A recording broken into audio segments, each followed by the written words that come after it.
Dear colleagues, the topic of my report is critical thinking in the language classroom. Teacher Palicheva Елена. The term critical thinking increasingly appears in the world of education and language teaching. It is considered to be one of key skills for any 21st century learner. The content of my report. What is critical thinking? Why teach critical thinking in the classroom? And practical activities for integrating critical thinking into your language classroom. Critical thinking is clear, rational, logical, and independent thinking. It is about improving thinking by analyzing, assessing, and deconstructing how we think.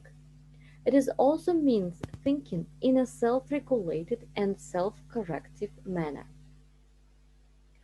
In recent years, critical thinking has become somewhat of a buzzword in the world of education, and in particular in language teaching. There is a stay-away of critical thinking. It consists of 5 skills: understanding, applying, analyzing, evaluating, and creating. Such a model is helpful if we plan to design courses that will take students from one step to the next and so develop their critical thinking skills. Why teach critical thinking in the language classroom? I have found minimum 5 reasons. Reason 1. Communicative language tasks require critical thinking. Reason 2. Using authentic, meaningful texts. Reason 3. Critical literacy. Reason 4. Whole brain learning. And reason 5. Critical thinking in exam preparation. And practical activities for integrating critical thinking into language classrooms. Each activity requires little preparation. These activities can be used as presented with the suggested materials, or in most cases, they can be adapted to match the materials you are using in your language course. The aims. First, to develop a sub-skill or aspect of critical thinking, and second, to teach and practice a particular language point. Activity 1. Opinion and reason generator. Write this table on the board. There are such phrases as I think that, I agree that, I don't agree that, I'm not sure that. In the middle you can have your own sentences related to your lesson. And the third column is because. Students work in pairs and have to generate opinions followed by a reason. They can create their sentences by combining any of the opinion expressions in column 1 with the topic in column 2, and then using because. They have to provide a supporting reason. For example, I think that politicians are underpaid because people like bankers and rock stars earn more money but they have less responsibility. Activity 2. Critical questioning. There are steps. Step 1. Write the following question words on the board. What, why, who, how, when, where. Step 2. Put students in pairs. Give student A a copy of these 8 closed questions. You can use mine or prepare yours. Step 3. Explain that student A asks the first question and student B answers yes or no. Then student A changes the closed question into an open question using a question word on the board. Student answered with a much longer and more recent answers. There is an example. Do you think meat is bad for you? Yes, I do. Why do you think meat is bad for you? Because I've read about the way meat is produced nowadays, and I'm not happy about. Step 4.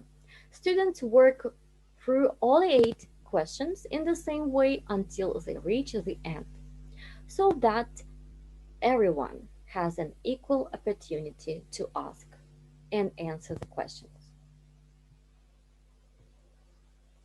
Activity 3. Fact or opinion. Steps. Step 1. Take between 5 and 8 sentences from a text which contains a fact and opinion or author's opinion. Ideally, they will be from a text you have already been reading in class, so the activity can form part of a longer reading lesson. So, for example, the following 5 sentences come from a longer listening text in which an expert in a radio program is talking about language extinction. Step 2. Students read the sentences and decide which sentences are factual and which contain elements of the speaker's opinion. Ask them to underline the keywords which indicate an opinion. This will be useful for students to learn and use in their own writing. Activity 4. False conclusions. Steps. Step 1. Ask students what is wrong with the conclusion in each case. What mistake is the speaker making?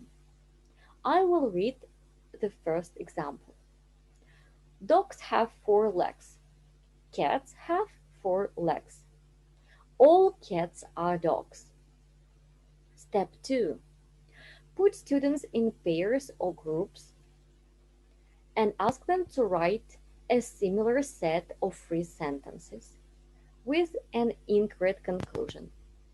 This should be a fun activity which allows students to use their imagination. Afterwards, they read out their false conclusions. Activity 5. Making predictions. Ask students to predict what will happen or write the ending. I have an example. Sean woke up exhausted this morning after working late. He looked out the window at the rain and thought about how hungry he was. It was time to get ready for school, and Sean. Students share their predictions and discuss the different opinions and the logic behind them. And activity 6. Drawing conclusions. Draw a conclusion based on evidence. An example. There is a plate of cookies in the kitchen. The only one to enter the kitchen was your dog. The cookies went missing. What do you think happened, and why do you think that? Practicing these skills will help students develop their ability to analyze information. I want to finish my report with a quote. Don't simply measure whether students can fill in a bubble on a test, but whether they possess 21st century skills like problem solving and critical thinking.